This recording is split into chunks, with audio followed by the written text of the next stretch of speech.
Assalomu alaykum, qadrdon namozxon muxlis. Omonmisiz?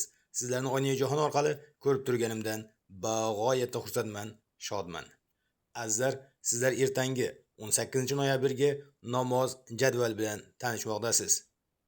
Hamda ertangi bo'lib o'tadigan o'smirlar 17 yoshgacha bo'lgan o'smirlar o'rtasida, ya'ni O'zbekiston va Italiya o'rtasidagi futbolni eslatib o'taman. Azizlar, namozxon aka-uka opa-singillarimiz o'rtasida futbol ixlosmandlari bor, albatta. Shunday ekan, mana bizning yurtdoshlarimiz, aka-ukalarimiz ertaga Xudo xohlasa 18-noyabr kuni Italiya bilan birgalikda o'ynaydi. Nimchorak.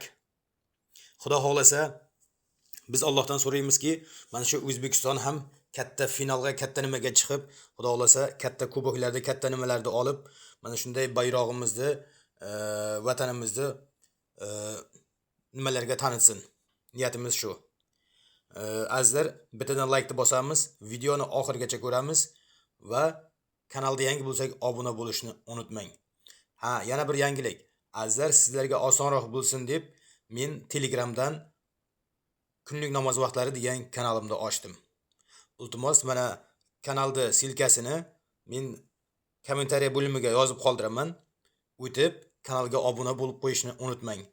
Namoz vaqtlari chiqishi bilan birinchilardan bo'lib jadval Telegram kanaliga joylashadi.